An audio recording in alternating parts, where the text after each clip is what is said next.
શોધકર્તાઓ આશ્ચર્યચકિત થઈ ગયા જ્યારે તેમણે અંટાર્કટિકાના બરફની ઊંડાઈમાંથી આવતો આ ભયાનક અવાજ સાંભળ્યો. તેઓ હકીકતમાં કંઈક સંપૂર્ણપણે જુદું અભ્યાસ કરવામાં વ્યસ્ત હતા, પણ તે ભયાનક અવાજે બધું બદલી નાખ્યું અને એક નવો વિચાર પ્રવાહ પ્રેરિત કર્યો. આજના વન્ડર ફેક્ટ્સના એપિસોડમાં અમે અંટાર્કટિકાના રહસ્યોમાં ડૂબી રહ્યા છીએ. અમે અંટાર્કટિકા શોધ્યું ત્યારથી અમે તેના રહસ્યોમાં તદ્દન ગરકાવ થઈ ગયા છીએ. આ બરફથી ઢંકાયેલ ખંડ યુરોપ કરતા 70% મોટો છે અને લગભગ 13.6 મિલિયન ચોરસ કિમી સુધી ફેલાયેલો છે. અંટાર્કટિકા પૃથ્વી પરનો એકમાત્ર ખંડ છે જ્યાં સૌથી ઓછું સંશોધન કરવામાં આવ્યું છે અને આપણે બધા જાણીએ છીએ કે કેમ. અંટાર્કટિકાની અતિશય પરિસ્થિતિઓ અન્વેષણને અત્યંત મુશ્કેલ બનાવી દે છે. જો અમે દુનિયાના બધા બરફ, વિશાળ હિમનદોથી લઈને હિમાચ્છાદિત પર્વતો સુધી એકત્રિત કરીએ તો પણ તે અંટાર્કટિકાના બરફના માત્ર 10% જેટલું થશે.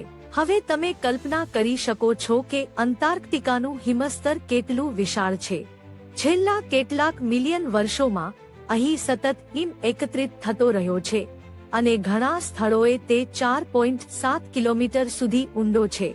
તે એટલું ઊંડું છે કે તમે 5 બુરજ ખલીફા એકના ઉપર એક બાંધી શકો અને હજુ પણ સપાટી સુધી પહોંચી નહીં શકો. વર્ષો દરમિયાન હિમમાં દટાયેલા ઘણા રહસ્યો બહાર આવ્યા છે. તેમ છતાં આજે પણ સંશોધકો અંટાર્કટિકાના રહસ્યો ઉકેલવાનો પ્રયાસ કરતી વખતે પોતાનું જીવન જોખમમાં મૂકે છે. અને આ વિડીયોમાં અમે તે મનોહર શોધોમાંથી 4નો ખુલાસો કરીશું. Number 4, pyramid. અંટાર્કટિકા વિશે વાત આવે ત્યારે ભૂવિજ્ઞાનીઓના ઘણા વિરોધાભાસી અભિપ્રાયો હોય છે. કેટલાક લોકો માને છે કે તેની પરિસ્થિતિ કોઈપણ પ્રાચીન માનવ સંસ્કૃતિને ટકી રહેવા માટે અત્યંત કઠિન હતી, પરંતુ અન્ય લોકો માને છે કે કોઈ વિદેશી સંસ્કૃતિનો એન્ટાર્કટિકા સાથે સંબંધ હોઈ શકે છે. સન 2016માં ઉપગ્રહના ફૂટેજે એવી વસ્તુ કેદ કરી જેનાથી વિશ્વ સ્તબ્ધ થઈ ગયું. ઓગળતા બરફમાંથી પિરામિડ જેવી રચના દેખાઈ. આ છબીએ સંશોધકોમાં નવી ચર્ચા ઊભી કરી. ઉપરથી જોતા તે ઇજિપ્તના પિરામિડ જેવી જ દેખાય છે. આ રહસ્યમય રચનાનો દરેક ભાગ લગભગ 2 કિમી લાંબો છે. તુલનાત્મક રીતે ઇજિપ્તનું સૌથી મોટું પિરામિડ ગિઝાનો મહાન પિરામિડ ફક્ત 750 ફૂટ 220 મીટર ઊંચું છે. તેથી જ ઘણા લોકો માને છે કે આ કુદરતી રચના નથી, પણ પ્રાચીન સંસ્કૃતિ દ્વારા બનાવાયેલ પિરામિડ હોઈ શકે છે. અને જો તે સાચું હોય તો એન્ટાર્કટિકાના વિશાળ પ્રદેશમાં ઘણા વધુ પિરામિડ છુપાયેલા હોવાની સંપૂર્ણ સંભાવના છે. હવે જો આપણે આ સિદ્ધાંતને માત્ર એક ક્ષણ માટે સાચું માનીએ તો ઘણા પ્રશ્નો ઊભા થાય છે. આ લોકો કોણ હતા અને તેઓ કેવી રીતે આટલી અત્યંત ઠંડીમાં આવી વસ્તુ બનાવી શક્યા? અમે જાણીએ છીએ કે એન્ટાર્કટિકાના બરફના કોરના નમૂનાઓ લાખો વર્ષ જૂના છે.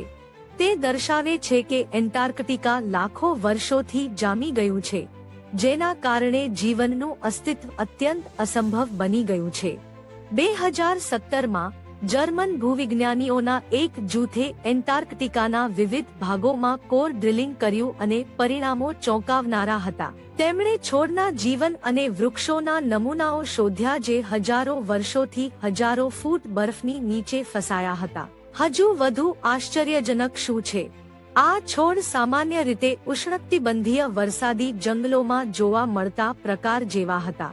વિજ્ઞાનીઓ માને છે કે લગભગ 11,000 વર્ષ પહેલા છેલ્લા બરફ યુગ દરમિયાન એન્ટાર્કટિકા સંપૂર્ણ રીતે જમાયું નહોતું. તેના કેટલાક ભાગોમાં સંભવતઃ જંગલો હતા અને જીવન માટેની સંભાવના ખૂબ જ વાસ્તવિક હતી. પરંતુ સાચું રહસ્ય હજી પણ બાકી છે.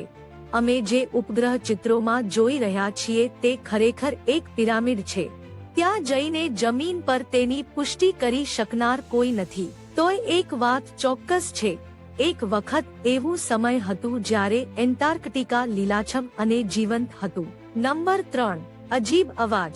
2002માં એન્ટાર્કટિકામાંથી એક વિશાળ બરફનો ખંડ તૂટી ગયો અને સમુદ્રમાં ખસી ગયો.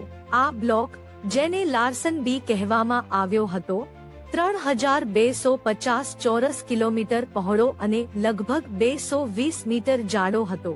જેમ જ તે સમુદ્ર સાથે મળી ગયું, તે ઝડપથી પીગળી ગયું, જે સમુદ્રના સ્તરમાં તેજ વધારાને લીધું.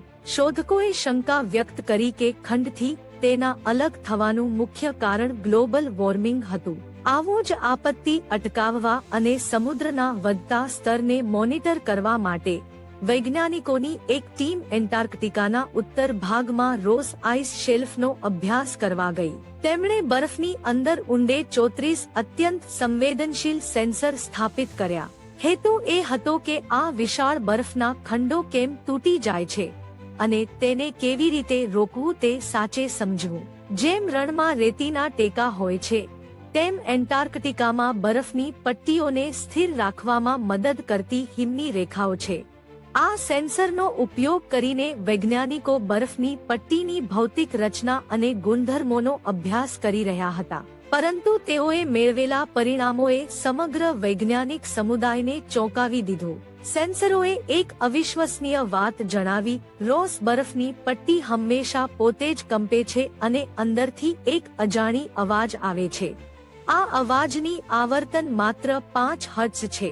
તે એટલો નીચો છે કે માનવીય કાન તેને ખાસ સાધન વગર સાંભળી શકતું નથી. પરંતુ ડેટાએ મજબૂત રીતે સૂચવ્યું કે કોઈ પ્રકારની શક્તિ કાર્યરત છે, જે સતત આ વિશાળ બરફની ચાદરને કંપાવે છે. અને થોડા મહિના પછી સંશોધકોએ તે કંપનમાં નાજુક ફેરફારો શોધવા શરૂ કર્યા. તેઓએ એ પણ જોયું કે હિમમાંથી આવતો અવાજ હવામાનમાં ફેરફાર સાથે બદલાય છે. આખરે તે પુષ્ટિ થઈ કે રહસ્યમય અવાજ હકીકતમાં રોસ બરફની પટ્ટી પર ફૂંકાતા પવનથી થયો હતો.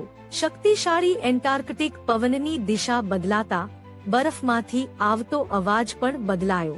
આ એક સિટીની જેમ કામ કરે છે, વધુ અથવા ઓછી હવા પીચ બદલે છે. આજે સંશોધકોએ આ અવાજોનો ઉપયોગ બરફના શેલ્ફની અંદર શું થઈ રહ્યું છે તે જોવા માટે કરે છે. તે કેટલું સ્થિર છે અને તે હજી મુખ્ય શરીર સાથે જોડાયેલું છે કે નહીં. નંબર 2. આઈસ લેક નીચે. એન્ટાર્કટિકાની બરફની ચાદર એટલી ઊંડી અને જાડી છે કે તેના નીચે કશું કલ્પવું લગભગ અશક્ય છે. પણ આશ્ચર્યજનક રીતે વૈજ્ઞાનિકોએ આ હિમાચ્છાદિત ખંડની નીચે સેંકડો તળાવો શોધ્યા છે.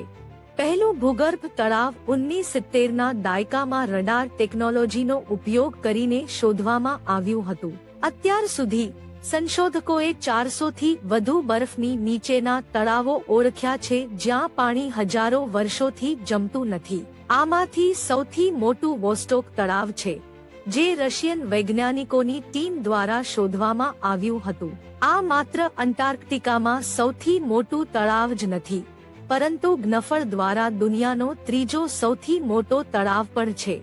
જ્યારે વૈજ્ઞાનિકોએ સપાટીથી 3.5 કિમી નીચે આવેલા આ તળાવમાંથી નમૂનાઓ લીધા, ત્યારે તેમણે આશ્ચર્યજનક શોધ કરી. ભલે તાપમાન -3 ડિગ્રી સેલ્સિયસ હતું, પાણી બરફમાં ફેરવાયું નહોતું. આ તળાવનું અંદાજિત વય 20 મિલિયન વર્ષ છે.